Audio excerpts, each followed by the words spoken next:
Hi, I'm Nick from Tabletop Duo, and today you will learn how to play Elden Ring. This guide will be used to play any of the board game sets. Let's start with the setup. Give each player a dashboard, their Tarnished miniature and starting cards, a flask of Crimson Tears and one of Cerulean Tears, and a 3 dial. The starting cards for each Tarnished are numbered as follows. Place the profile card on the profile card slot and set the 3 dials to the numbers listed on the card. Place the armor and weapon cards listed on the profile card on their respective spaces below the dashboard. Place the class feature on the corresponding slot and the Crimson and Cerulean Tears on the flask token slots with the full side face up. Keep the quest, initiative cards and 3 dial near the dashboard. Shuffle the combat cards and place them face down on the combat deck slot. Shuffle the attribute cards and place them face down on the attribute deck slot. Separate the weather cards into 2 decks according to their back and shuffle them separately. Then place them face down with the time token with the sun side face up. Separate the material cards into decks according to their backs and place them face down nearby. Retrieve the event, spirit candle and hardship decks and make sure that there are no numbered cards on them. Then shuffle each deck separately and leave them face down nearby. Take the Stake of Marika cards, removing the cards with a higher value than the number of players from the game, then leave the cards nearby. And now you're ready to learn how to play. Elden Ring campaigns are played over 5 scenario types. Let's talk about each one of them. If you're starting the campaign for the first time, open the scenario book on page 4, The Stranded Graveyard, to start a narrative scenario. Read through the narrative, making decisions on key points, choosing which entries to go. Some narratives may have special rules, asking players to place objective tokens near the book and remove them if certain conditions are met. When a narrative scenario ends, follow the instructions. Often, players will be rewarded with map cards, representing scenarios players can play. Later in the campaign, players get to choose to play between multiple map cards. After completing a scenario, open the rulebook on the Roundtable Hold page. If you're playing for the first time, skip it and follow the instructions on the map card to start the next scenario, of the exploration type. In this scenario, players explore a map with hex tiles as they attempt to complete specific objectives. Set up the exploration scenarios by shuffling the starting tiles identified with an S marking. Place them face down and draw one, placing it face up in the center of play. Place a Site of Grace token with the active side face up on the starting tile's Site of Grace location, followed by each player's Tarnished miniature. Retrieve the tiles listed on the exploration scenario starting page and shuffle them to create the active stack. Next, retrieve the Guidance of Grace cards listed on the scenario, read their instructions and place them nearby. These will be your objectives for the scenario. Then, read the special rules and ending the scenario information. Leave the book nearby, opened on the page to check whenever needed. Now you're ready to start exploring. Choose the starting player. On a player's turn, a Tarnished can perform 3 of the following actions, in any order and as many times as they want, provided they do not exceed 3 actions in total. The Explore action allows the player to draw a tile from the active tile stack and place it face up adjacent to the tile their Tarnished is currently on. The tile can be placed in any orientation as long as there is no barrier blocking its connection to the adjacent tile. When a new tile is added to the playing area, place tokens matching the locations represented in it with the active side face up. The only exceptions are the Site of Grace and dungeon tokens, which should be placed with their inactive side face up. The Trade action allows 2 Tarnished on the same tile to exchange any number of materials and/or consumable cards between them. The Flask action allows the player to flip their Tarnished Crimson Tears or Cerulean Tears flask to the exhausted side to replenish their respective HP or FP. The Craft action allows the player to look at a recipe card and discard a number of material cards matching the type and quantity to retrieve the corresponding consumable and add it to his or her inventory. The Move action is used to move the Tarnished onto an adjacent tile as long as it does not have a barrier blocking the movement. Whenever a Tarnished moves to a tile with a location of the hardship type, a hardship card must be resolved immediately. Draw a card from the hardship deck and check if the card has the day or night sections. If there are 2 sections, read the instructions corresponding to the face-up side of the time token. Then, check if the section has a number on top of it. If it doesn't, just follow the rules written on the card. If it does have a number, called challenge level, draw 2 attribute cards. Then, look at the attributes you got and compare them with the ones on the hardship card. The numbers listed on the card mean how many points a symbol of that status is worth, and the number on top indicates how many points you must equal or exceed to pass the hardship. For example, the player drew 2 cards, one with a strength symbol and one with a common symbol. For this hardship, the strength symbol is worth 4 points and the common symbol is worth 1 point. So in this case, the player has a total of 5 points. The challenge requires 5 or more points to pass. Since the player has 5 points, the player passes the test. If the result is lower, the player fails. Note that any attribute can count as the common symbol instead, if you draw as a symbol that does not match with any symbol on the hardship card. Read the pass or fail results, do what it says, discard the hardship card, place the played attribute cards on the attribute discard slot and continue playing. Then, flip the hardship token to its exhausted side. No other tarnish will have to deal with this hardship. Note that completing a hardship does not count as an action. And finally, the interact action allows the player to choose a location on the same tile as their tarnished and resolve the rules of that location. If you interact with an effigy of the martyr, take the token and place it on your tarnished dashboard. We will explain its effects later. If you interact with a stake of Marika, place another stake of Marika card in the party's inventory and discard the token. Note that if your party already have the maximum number of cards, only discard the token. Interacting with a spirit spring allows the player to place their tarnished on any tile on the playing area. Interacting with a material type location provides a card from its respective deck: Beast, Flora, Corpse, or Ruins. Draw a card from the corresponding deck and place it in your inventory. Then flip the token to its exhausted side. If you interact with a finger reader crone location, discard the token and place a Murmurings of the crone card in your reserves. Note that there are only 2 of those cards, so if you interact with this location after having the 2 cards, only discard the token.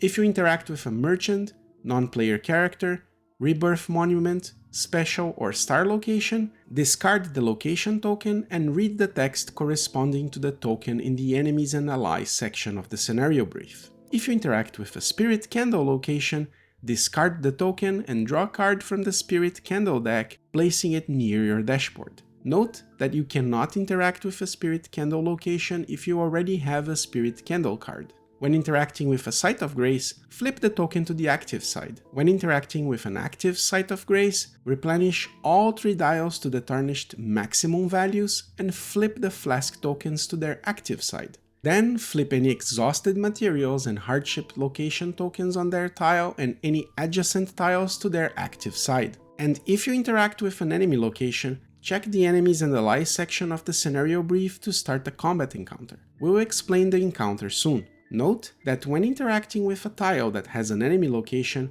the tarnished must interact with the enemy locations first. Once a player finishes their 3 actions, the player draws from the weather deck corresponding to the side of the time token that is face up, checking if the card has any effect, discarding it afterwards. Most of the time weather cards won't have any effect. If they ask to flip the time token, flip it to the other side, and if they ask to draw from the event deck, draw a card from it, resolving the text immediately. Note that if the event requires players to make a choice, they are free to discuss it. If the card can't be resolved, for example, because the conditions can't be met, discard the card. Note that if a weather deck has no more cards, do not reshuffle it. Instead, flip the token to the remaining deck side and draw from it. Note that if a player is required to draw a card from the weather deck and both decks have no more cards, the players fail the scenario. After drawing and resolving the weather card, play passes to the next player in clockwise order. If at any point a tarnished HP reaches 0 while exploring, the character is defeated. If that happens, discard the Stake of Marika card, choose a Site of Grace with an active token and place the defeated tarnished on that location site, replenishing their flasks and setting the 3 dials to their character's maximum values. If at any point the party does not have a Stake of Marika card to revive a tarnished, the party fails the scenario and must replay it from the start. Whenever a player interacts with an enemy location while playing on an exploration, dungeon, gauntlet, or boss scenario, check the brief in the scenario book and/or encounter books for the encounter setup. In addition, if you're playing an encounter doing an exploration scenario, not every player will participate. You can have a Tarnished fighting an encounter, while another one is exploring. During the encounter setup, remove the participating Tarnished miniature and replace it with the placeholder token. Then set up the encounter as explained next, and check if other players want to join the encounter. To join an exploration encounter, a player must discard an effigy of the martyr that is currently on the player's dashboard. If players don't have the effigy, they cannot participate. After that, the participant player's turn ends without resolving any remaining actions they might have to explore nor drawing weather cards. When it is the turn of the player that initiated the encounter, resolve a full round of combat, including other Tarnished that have joined the combat. Note that dungeon, gauntlet or boss scenarios have all players participating in the encounter. To set up a combat encounter, open the encounter book on the page instructed on the scenario book, then place the enemy miniatures. Note that some encounters have large encounter grids built by using multiple encounter books. Then players place their Tarnished on any square they want within the Tarnished area. This will always be the lower end of the board following the writing orientation. The Tarnished area has, most of the times, 3 roles, with each one providing a different effect. I will explain what they do in a minute. Then, each participant player draws up to their hand size from the combat deck, following the number on their 3 dial. Players may mulligan their hand once at the start of the encounter. Next, collect the initiative cards of both Tarnished and enemies and shuffle them. Use 1 initiative card per Tarnished, except if playing an exploration encounter where a single Tarnished is participating. If the encounter features multiple enemies of the same type, place an identifier token corresponding to the letter on the enemy cards next to each enemy miniature. Combat encounters are divided into rounds, during which each miniature takes a turn. The order is determined by the marching order, starting from left to right. For example, in this marching order, the astrologer plays the first turn, followed by 2 enemies, followed by the prophet's turn. Players can do up to 3 actions during their turn. The Tarnished can repeat the same action any number of times as long as they don't exceed 3 in total. Player can move a Tarnished into an adjacent square, either horizontally or vertically from their current square. If another Tarnished is in the same target square, the 2 Tarnished can switch squares. Note that neither Tarnished nor enemy can cross the red line that divides the combat area. The draw action allows the player to draw combat cards up to their hand size from the combat deck. When the combat deck is empty, reshuffle the discard pile to form the new combat deck. Use the flask action to flip an active flask token to the exhausted side and replenish the player's HP or FP. A player can use a consumable by resolving the text on the consumable card. The play action allows the player to play 1 combat card from his hand. You can also use an action to summon or discard, but I will explain those after talking about playing combat cards. There are 3 card types to use when attacking: attack cards identifiable by the attack symbol, action cards, and buff action cards identifiable by the text. When playing a card, check if it has an FP cost represented on the top left corner of the card. If there is a cost, reduce the value from the FP dial. If it's an action card, follow the instructions on the card and discard it. If it's a buff action card, place it in the buff slot of the Tarnished's dashboard and follow the instruction. Note that the Tarnished can only have a single buff card at any time. If a new one is played on the buff slot, the current card is discarded, and if it is an attack card, check the attack range. If the attack area shows 1 red square, the attack hits the first enemy in the Tarnished lane. In this example, this is the enemy hit. If the attack area shows 3 red squares on a lane, it hits each enemy on the Tarnished's lane. In this example, these enemies would be hit. If the area shows 3 red squares aligned horizontally, it hits the first enemy in the Tarnished's lane and both adjacent ones. In this example, these enemies would be hit. If the attack has 6 squares, it hits each enemy in the Tarnished's lane and both adjacent lanes. In this example, these enemies would be hit. And if the attack has multiple blue squares, the player chooses one and the attack hits the first enemy on that lane. In this example, the player chooses this lane, so this is the enemy hit. Some attacks might have special rules which can be applied to the attack. Then the player must draw a card from the attributes deck and allocate the attribute symbol to one or more of the attack profiles on the card to gain its effects. For example, the player draws this attribute card. The attribute symbol matches one of the attributes listed on the card, so the player uses the attribute symbol on this attack profile to do 1 damage to the enemy. If you select a damage symbol, reduce the total amount of damage by the enemy's armor value, if the enemy has it, listed on the top left corner of the enemy behavior card. Then apply the remaining damage to the enemy, placing tokens equal to the amount of the damage next to the enemy miniature. Note that some enemies don't have armor value. If the total damage equals or exceeds the HP listed on the top right corner of the enemy's behavior card, the enemy is defeated. Remove the enemy's miniature from the board. If you select a move symbol, the Tarnished can move a number of squares up to the value shown. If it's a push, the enemy can be moved into an adjacent vacant square. Note that an enemy can be pushed once per attack, regardless of the number of push effects. Selecting poison or blood loss gives the enemy a number of tokens of the status type equal to the value shown. Stagger gives the enemy the stagger token and status effects. And special triggers the attack special effects as detailed on the card. Note that some attack cards feature a chain symbol. If they do, resolve the combat card and immediately play another combat card that features the chain symbol as part of the same action. Note that the damage and effect should be applied to all enemies who are hit by the attack. Also note that if the profile's effects are separated by a vertical divider, after allocating the symbols, the player chooses which of the effects to resolve.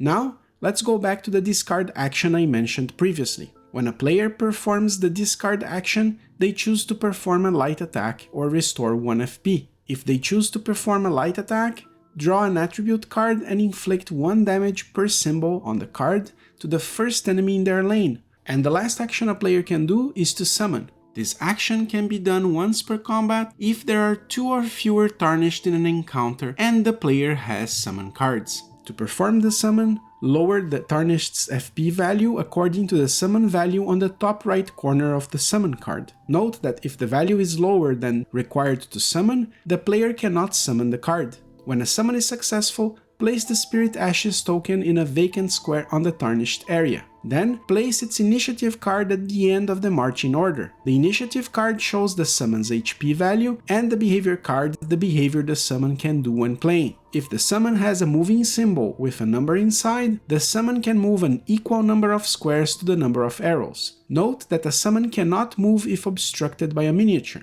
After finishing all actions, the player should discard all combat card and attribute cards used to attack on his or her corresponding discard areas. Note that if at any point the combat or attributes deck is empty, reshuffle the discard pile of the corresponding deck to form the new combat or attributes deck. Before moving to an enemy's round, let's talk about the most common Tarnished roll effects. If the Tarnished is on the critical hit roll and performs an attack, draw an additional attribute card, choose which attribute you want, and discard the other card. The reposition roll allows the Tarnished to move their initiative cards 1 space right or left, ignoring Tarnished cards, which means you can move more than 1 space if there are other Tarnished nearby. If the Tarnished is on a stand fast roll, draw an additional attribute card when defending, choose which attribute card to resolve, and discard the other card. If enemies are standing on roll effects on their side, they are also affected by them. The most common ones are critical hit,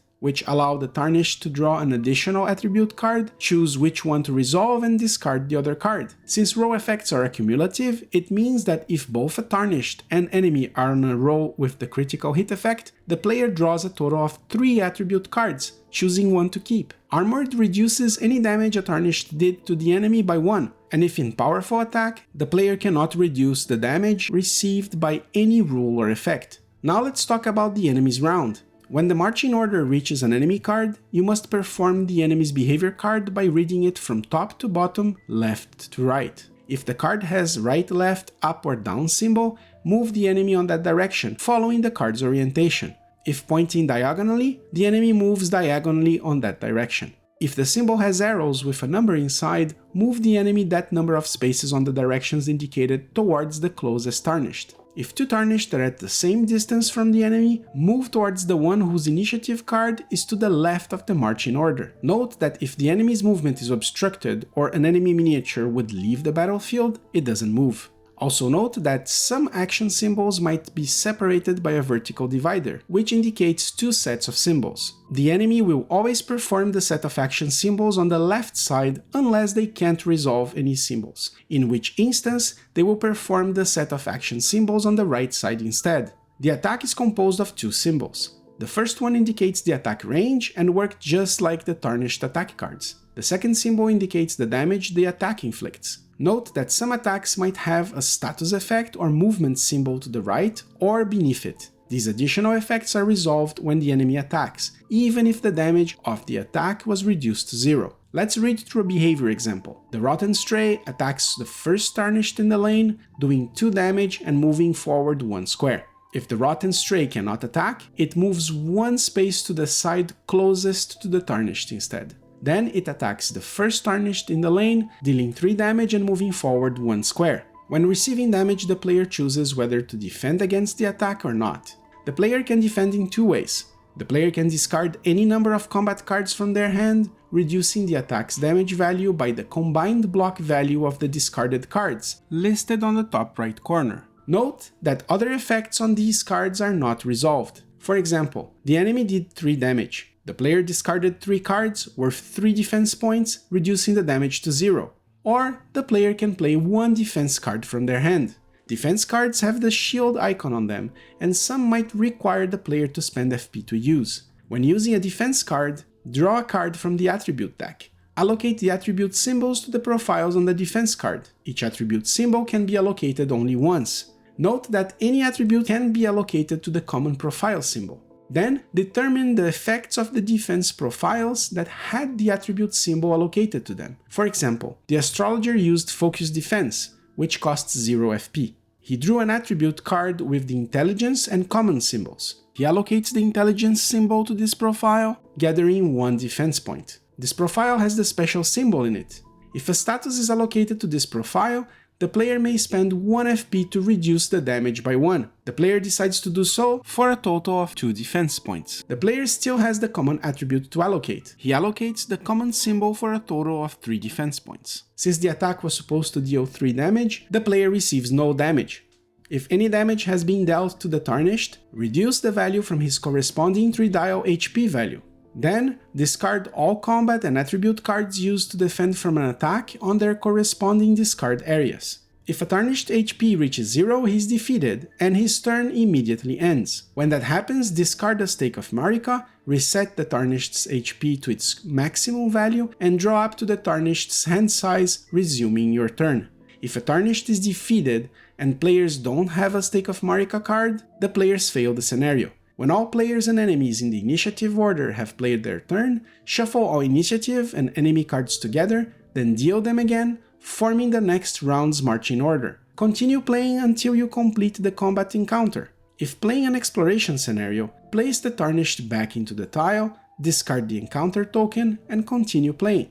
Gauntlet and dungeon scenarios put players against waves of enemies. When all enemies of an encounter are defeated, start the next encounter setup and so on until the scenario is completed. Now let's talk about scenarios containing a boss fight. Start by setting the boss's starting HP on the boss dial, following the instructions in the scenario brief. Then place the boss miniature on the encounter grid. Most bosses have large bases, occupying 4 squares instead of 1.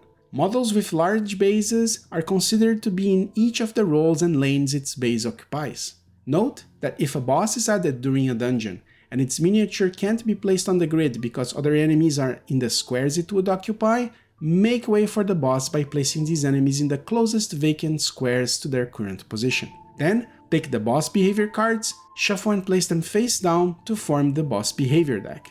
Draw as many cards as listed on the scenario each round to form the marching order alongside the Tarnished initiative cards. At the end of each round, discard the boss behavior cards currently in the marching order and draw new ones. If there aren't enough cards to draw, shuffle the discarded cards to form the new boss behavior deck. Boss behavior cards work just like any regular enemy card. Each boss has unique stagger status effects rolls which are detailed on the scenario brief. Unlike normal enemies, bosses must gain a number of stagger tokens before the status effect is resolved. The number is listed in the scenario brief. If the Tarnished have gained Murmurings of the Crone cards, they can discard one to resolve the entry rules listed on the scenario brief. After resolving, discard it.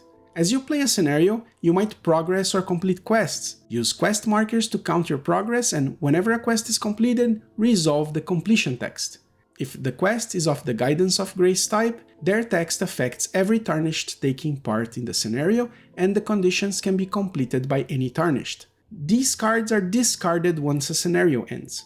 Event and Spirit Candle quests are personal, and only the Tarnished whom it belongs to can complete or be affected by it. Note that players can only carry one event and one Spirit Candle quests at the same time. When completed, resolve the text and discard the card. Class quests are also personal. Resolve any completion text and remove it from the game, collecting the next sequential class quest card from the vault, replacing the current one. If a class quest is not completed by the end of a scenario, any tokens on it are discarded, but the card remains with the Tarnished, ready to be completed during the next scenarios. Also note that if a Tarnished simultaneously fulfills the condition for multiple quest cards, they can only apply the token or rules for one card. Whenever a scenario ends, open the rulebook to the Roundtable Hold and follow these steps. Reset the 3 dials to its maximum values. Reshuffle the combat and attribute decks with the discarded cards. Discard any material card in each player's inventory. Flip all flask tokens to their active side and remove any effigy of the martyr tokens from the dashboards. Place each Tarnished miniature on their dashboards. Remove the card map for the completed scenario from the game. Reshuffle all the decks, and collect the rewards listed on the scenario brief. Players can now spend runes they have gained to improve their Tarnished with the cards in the Roundtable Hold. Players can add new attribute cards to their deck by looking into the vault and choosing the attributes they want, paying the rune cost and replacing an existing attribute card with the new one. The attributes deck is always composed of 10 cards, so if one card enters, one card must leave. When a card with a rune cost is removed from the deck, refund the player with that value in runes. A player can also upgrade a weapon card by paying the rune cost listed at the bottom of the card. When you do so, search the armory for the next sequential upgrade for that weapon and add it to the Tarnished's dashboard. All weapons can be upgraded to level +3.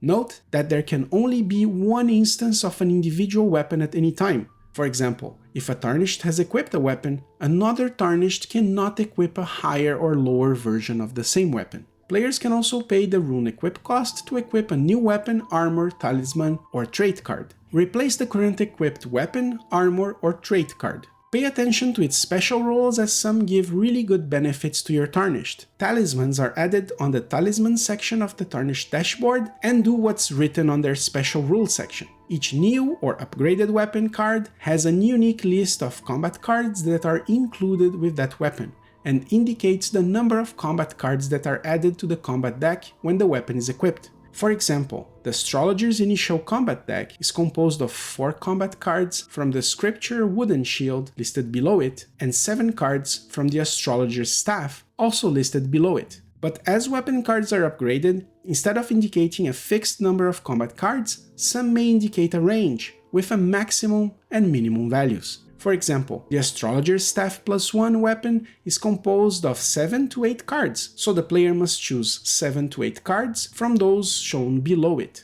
If at any time a player unequip a card with a rune equip cost, refund the player. And last but not least, players can pay the rune cost to attach a memory card to a weapon. Weapons that support memory cards have the type and number written on the bottom right of the card. If the symbol is blue, the weapon can hold a sorcery memory, and if it's orange, it can hold an incantation memory. Memory cards are acquired during the campaign. Pay the memory's rune cost and place the card below the weapon it's attached to. Then look at the memory card and add the cards listed on it to your combat deck.